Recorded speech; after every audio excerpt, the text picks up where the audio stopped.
PMC Hindi से जुड़े latest updates पाने के लिए हमें सोशल मीडिया पर फॉलो करें।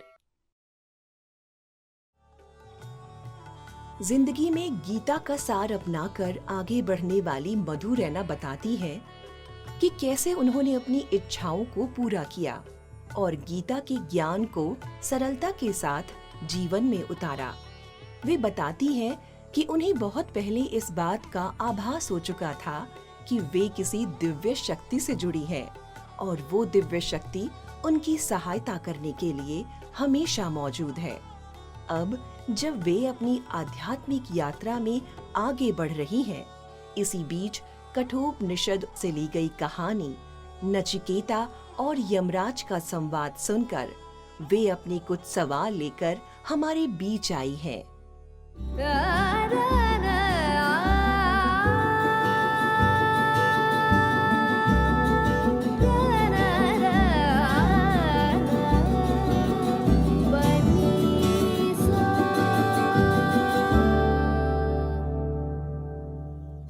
नमस्कार हितेश जी। नमस्कार।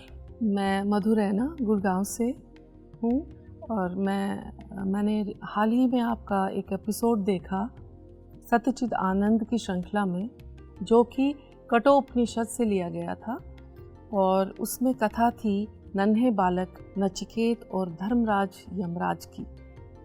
तो आपने बहुत ही अद्भुत तरीके से उस कथा को वर्णन किया है। तो मेरे भीतर काफ़ी प्रश्न उमड़ रहे हैं। तो सबसे पहले मैं आपसे ये पूछना चाहूँगी कि वो नन्हा सा बालक कैसे अपने पिता की भूल को पहचान पाता है, जब पिता वाजश्रवस केवल बूढ़ी गायों का ही दान देते हैं, न कि वो जो दूध देती हैं। तो ये सब क्या दर्शाता है? जी देखिए, सबसे पहली बात मैं ये कहूँगा कि जब नचिकेता अपने पिता में कुछ देखते हैं तो वो भूल की तरह नहीं देखते, क्योंकि जब हम किसी की भूल देखते हैं तो हम क्या करते हैं, हम उसको सुधारने के लिए अपना सब कुछ लेकर तैयार हो जाते हैं। पर उस समय कथा में क्या हुआ, उसके अंदर श्रद्धा का आना हुआ। जब श्रद्धा आती है यानी कि आपके अंदर वो परम शक्ति श्रद्धा के माध्यम से उतरती है, और जब श्रद्धा आती है तो वो किसी की भूल को भी भूल नहीं समझती। तो इसी तरह से जैसे आप देखेंगे, नचिकेता अगर उसके पिता भूल करते तो वो अपने पिता को कहता कि ये गलत है, ये गलत है, ये सही है। इस तरह का वाक्यांश होना चाहिए था। पर देखिए उसने कितने तरीके से अपने पिता को बताया कि आप सब कुछ अपना जो अच्छा है, आप जिस चीज़ के हकदारी हैं, आप उस चीज़ को दान में दे रहे हैं, तो आप मुझे किससे देंगे। देखिए एक इनडायरेक्ट तरीके से बड़े सॉफ्ट मैनर से वो अपने पिता को उसी चीज़ को बताने का प्रयास कर रहा है। तो ये शो करता है कि कितनी श्रद्धा है उस बच्चे के अंदर, और किसी चीज़ को ब्लेम ना करना, कंप्लेंट ना करना, ये भी हमें बिल्कुल बाखूबी इस तरीके से दिखता है। तो मैं कहीं ये मोह की दशा तो नहीं थी? आपने कहा कि वो बहुत बड़े ज्ञानी थे, बहुत बड़े विद्वान थे जी। तो इतनी छोटी सी चूक फिर भी वो हो रही थी उनसे। तो ये है कि हम भी इस मोह से ग्रस्त होते हैं जी। तो कैसे इस हमारे जीवन से हम अपने इस मोह को कैसे हम इसे नियंत्रण करें? देखिए जब वाजश्रवस के साथ, अब वाजश्रवस काम तो अच्छा कर रहे हैं, पर धीरे धीरे जब वो काम करते जाते हैं तो कब लालच और लोभ का प्रवेश होता है वो पता नहीं चलता। अब वाजश्रवस को छोड़ के अगर हम अपने आप को भी देखें, हमारे जीवन में कब लालच और लोभ का एक विचार के माध्यम से आना होता है हमें पता नहीं चलता, क्योंकि बड़े अचेत तरीके से वो काम होता है। जैसे कहते हैं ना, दबे पाँव चीज़ें आ जाना, दबे पाँव चीज़ें आती हैं। जो व्यक्ति अपने जीवन में दिनचर्या में पूरी तरह से व्यस्त है, जिसको अपने साथ बैठना नहीं आता है, वो ये लोभ को पहचान नहीं पाएगा। तो अगर आप इस लालच और लोभ को पकड़ना चाहते हैं और उसके विपरीत काम करना चाहते हैं, जिस मार्ग पर हमें वास्तव में चलना चाहिए, तो अपने साथ बैठना आना चाहिए, अपने आप से प्रश्न करना आना चाहिए। वास्तव में भीतर हमारे वाचस्रवस भी है, भीतर हमारे नचिकेता भी है। अगर आप अपने भीतर का नचिकेता नहीं जानेंगे, जो आपको मार्गदर्शन दे सकता है, जो आपको नॉन जजमेंटल स्पेस से देख सकता है, यही कर रहा है वो अपने पिता के लिए, बहुत नॉन जजमेंटली कुछ भी चीज़ को आंकलन नहीं कर रहा, नॉन क्रिटिकल है वो अपने पिता के लिए, है ना। तो हमारे अंदर भी वो भाग है।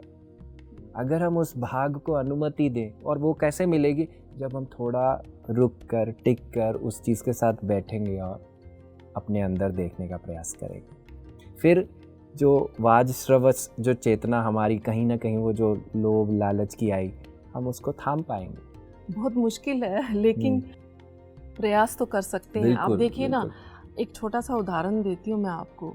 हम जीवन में जैसे कि 10 साल पुराने वस्त्र भी घर पे पड़े हों हमारे, तो वो भी हम किसी को देते नहीं हैं।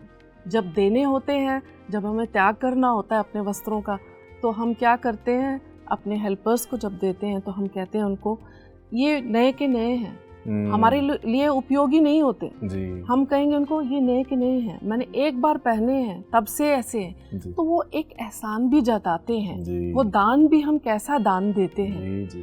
तो जीवन में कितनी चीज़ें हमें सीखनी है, जो प्रति क्षण हमें अपने जीवन को कैसे चलाना है, हम कब मोह की दशा में हैं, हम कैसे अपनी विवेक बुद्धि को चलाएं, तो यही सब हमें सीखना है। देखिए, वो एक कबीर का दोहा है ना, करत करत अभ्यास के जड़मती होत सुजान, रसरी आवत जावत है पत्थर पर पड़त निशान। तो हम भी उस रस्सी की तरह अगर अभ्यास करते जाएंगे, तो जो ये पत्थर रूपी हमारे पुराने संस्कार बने हुए हैं, जो हमें कहीं ना कहीं भ्रमित कर देते हैं, उन पर भी हम उस आत्मा की छाप छोड़ सकते हैं। पर करने से, अभ्यास अभ्यास अभ्यास, इसी चीज़ को करने के लिए आप और मैं जन्म लिए हैं। एकदम सही। और मुझे फिर से आपसे एक याद वो आ रहा, जो आपने एपिसोड में उदाहरण दिया था इसका रथ और रथी का, तो मुझे याद आया कि आपने कहा कि हमारा जो ये शरीर है ये रथ है, आत्मा हमारी रथी है, और जो हमारे सेंस ऑर्गन्स हैं, जो इंद्रियां हैं, वो हमारी जो इंद्रियां हैं वो घोड़े हैं उस रथ के। तो और जो लगाम है वो हमारा मन है। तो आप देखिए ना, हम पूरे दिन में ये घोड़े भाग रहे होते हैं। तो एक बात ये है कि हम अपने जीवन में व्यस्त रहते हैं, जो भी हमारे गृहस्थ आश्रम में जिसका जो अपना पार्ट प्ले कर रहा है, तो कहीं ना कहीं हमें वो वक्त मिलता है, वो समय मिलता है जहाँ कि हम उन घोड़ों की लगाम को खींचे। मोस्टली हम ऐसा करते नहीं हैं, और जहाँ मन जाए ये घोड़े भागते जाते हैं, और कभी तो हम फ़ोन पे लगे रहते हैं, कभी हम टीवी पे लगे रहते हैं, और जितना वक्त हमें मिलता है हम उसे सिर्फ व्यर्थ चेष्टाओं में ही गंवाते हैं, और अपने बहुमूल्य जीवन को भी ऐसे ही हम वेस्ट करते हैं। तो मुझे ये पूछना है आपसे, हमें कब ये लगाम खींचनी है, ये घोड़ों की लगाम कब खींचनी है, और जैसे कैसे हम अपने जीवन में हम ये डालें? जी, तो देखिए, जहाँ तक लगाम खींचने की बात है, मैं आपको जैसे एक उदाहरण देता हूँ। अगर आपको ज़्यादा मिर्ची लगेगी तो आप क्या करेंगे? पानी पिएंगे। पानी पिएंगे।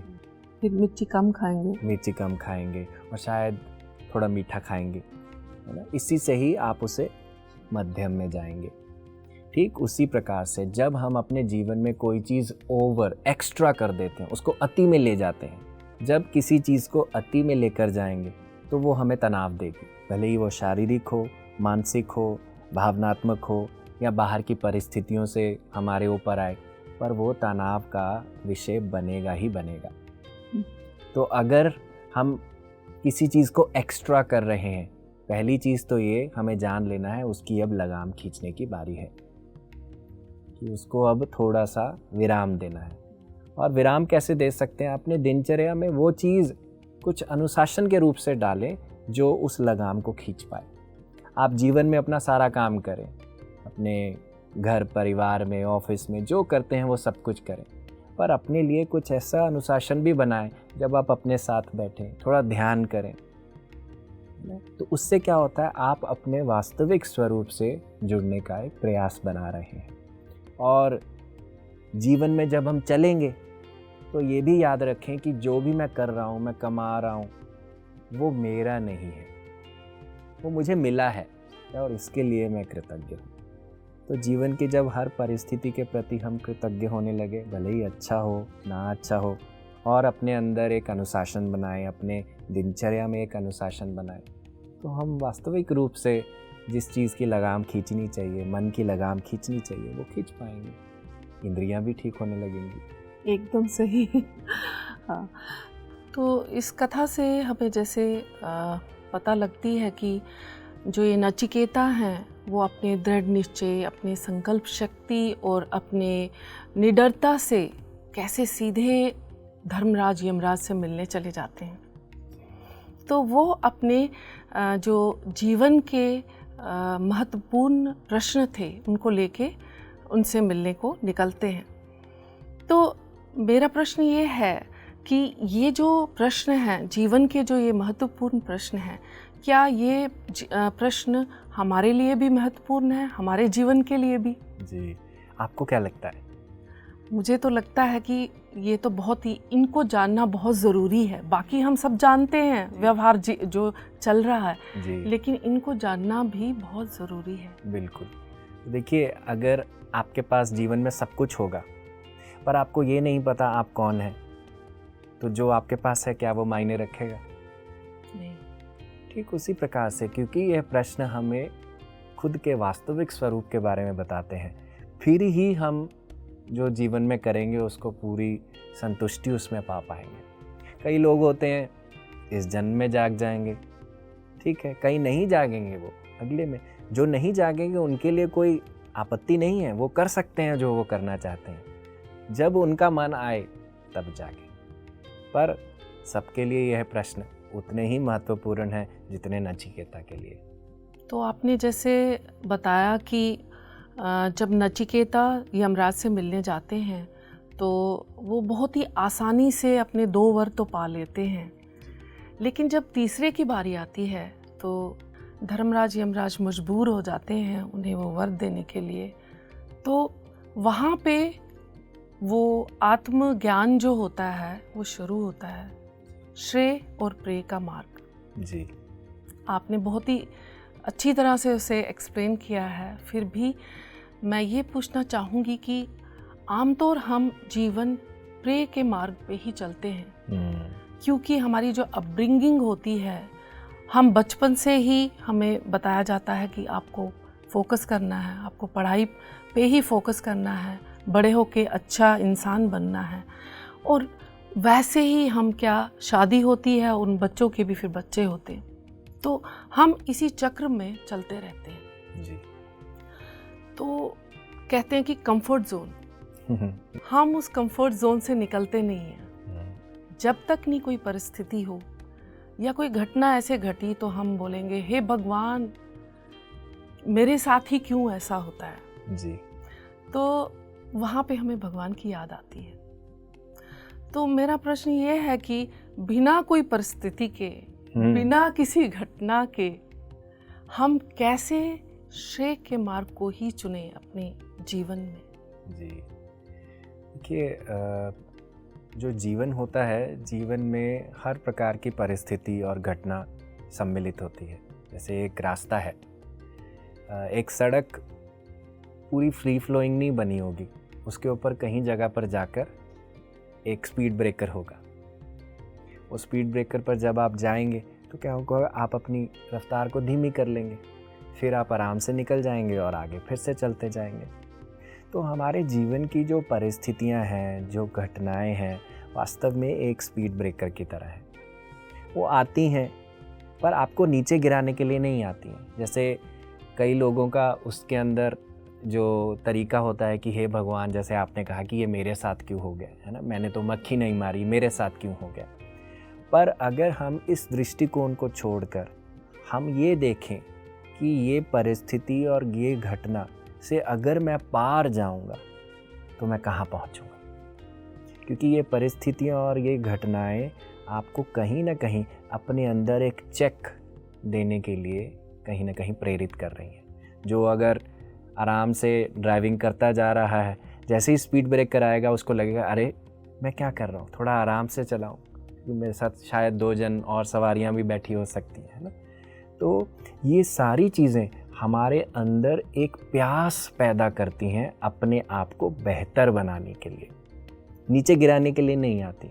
नीचे गिराना आपका अपना दृष्टिकोण है, कईयों का नहीं है। अगर आप ये दृष्टिकोण रखेंगे कि मुझे ये बेहतर बनाने के लिए आई है, तो आपको बेहतर बनाएंगे। और बाकी जहाँ तक ये परिस्थितियाँ आएंगी, सबके जीवन में आई, राम जी के जीवन में आई, कृष्ण जी के जीवन में आई, हर के जीवन में आती हैं।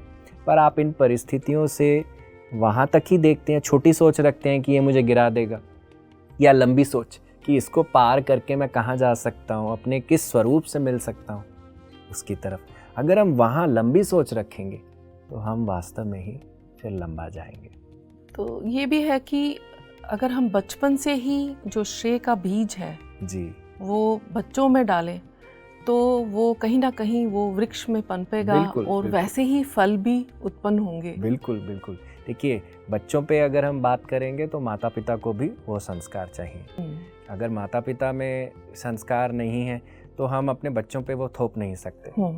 शायद किसी लिमिट तक आप थोप देंगे, पर बच्चे तो देख रहे हैं ना आपको, तो फिर वो कहते हैं हाथी के दांत खाने के और दिखाने के और, तो वो फिर हिपोक्रेट जिसे हम कहते हैं वो बन जाएंगे हम।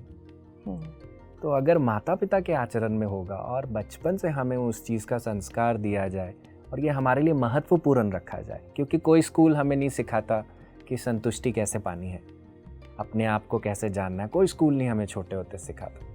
हमें सारे एकेडमिक्स देते हैं जिनका अपना महत्व है, क्योंकि हमारे जीवन को चलाने के लिए, एक सुचारू रूप से चलाने के लिए हमें यह चाहिए।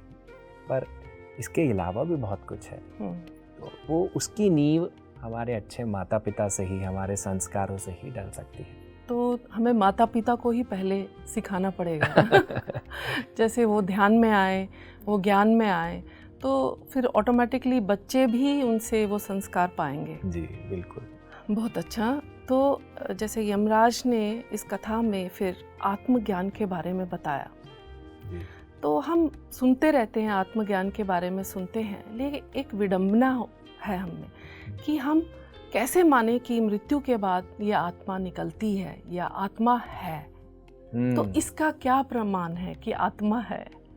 जी, तो अगर मैं आपको एक बोतल में थोड़ा गन्ने का रस भर के दूं, आप उस गन्ने के रस को देखिए जरा। मैं आपको पूछूं उसमें क्या है? क्या है उसमें? तो गन्ने का रस ही है। गन्ने का रस है। हाँ, तो बोतल दिख नहीं रही है। पर अगर मैं कहूँ कि उसमें शक्कर भी है, हाँ, वो दिख नहीं रहा। दिख नहीं रहा है ना। ठीक उसी प्रकार से आत्मा है। आत्मा दिखती नहीं है, दिखती नहीं है, उसका है, उसका अस्तित्व है। गन्ने के रस से शक्कर कैसे बनती है? जब उबाल आएगा, ताप चढ़ेगा। ठीक उसी प्रकार से जो व्यक्ति अपने जीवन में अपने आप को निखारेगा, ताप लगाएगा, उसी को ही आत्मा का दर्शन होगा। हाँ, अद्भुत। अद्भुत।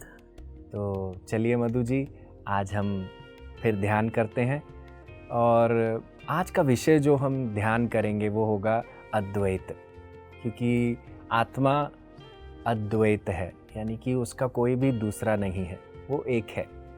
तो जब हम इस पर मनन चिंतन करेंगे, ध्यान करेंगे, तो हम कहीं ना कहीं इसको अपने अंदर अनुभव कर पाएंगे। जी ठीक है। तो आप अपने पाँव लॉक कर लीजिए, उंगलियों में उंगलियां डाल लीजिए, आंखें बंद कर लीजिए और अपनी प्राकृतिक सांसों पर अपना ध्यान केंद्रित करेंगे। अपनी सांसों के दृष्टा बनेंगे।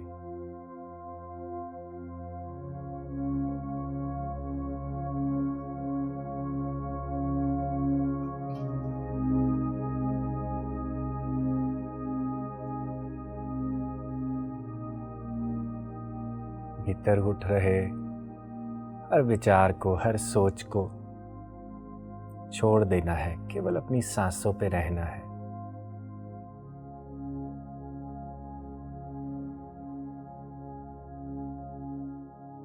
जब हम सांसों के साथ जुड़ते हैं तो मन में उठ रही लहरें शांत होने लगती हैं। खुद को इस शांति में जाने दे।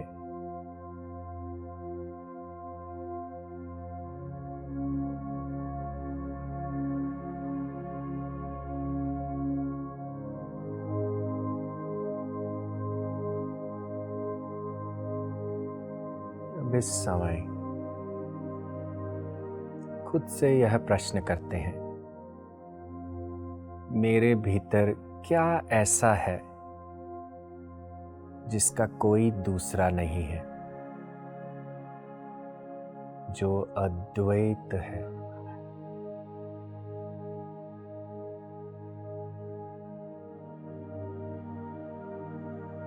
अब इस शांति में खुद को प्रश्न करेंगे, मेरे भीतर क्या ऐसा है जिसका कोई दूसरा नहीं है, जो अद्वैत है।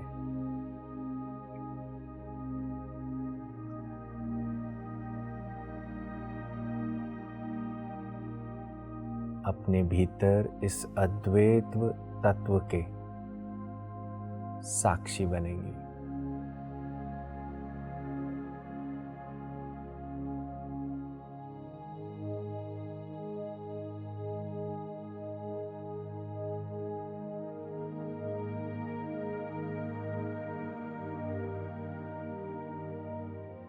यह अद्वैत तत्व ही मैं हूँ।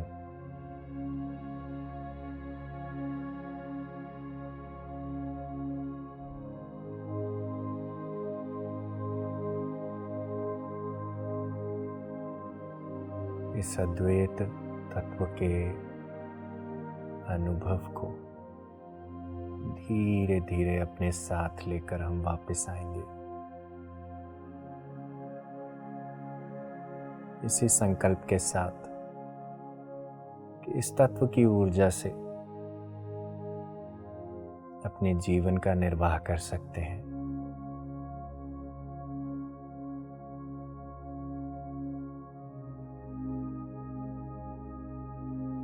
धीरे धीरे एक गहरी सांस लेंगे और अपने हाथों की हथेलियों को खोलकर अपनी आंखों पर रखेंगे 5 सेकंड के लिए और धीरे धीरे हाथ हटाकर अपनी आंखें खोलेंगे। बहुत बहुत धन्यवाद आपका, बहुत ही अद्भुत ध्यान था। और आपका धन्यवाद इसलिए कि कथा आपने बहुत ही खूबसूरती से, बहुत ही सरल तरीके से हमें इसका वर्णन किया और इसका जो निष्कर्ष निकला कि हमें अपने कल्याण के लिए जो मनुष्य का लक्ष्य है, जीवन का लक्ष्य है, हमें श्रेय के मार्ग पे ही चलना पड़ेगा। तो धन्यवाद आपका। Thank you, thank you. अणोरणीय यान महतो महीयान। ब्रह्म अणु से भी सूक्ष्म है और महान से भी महान है।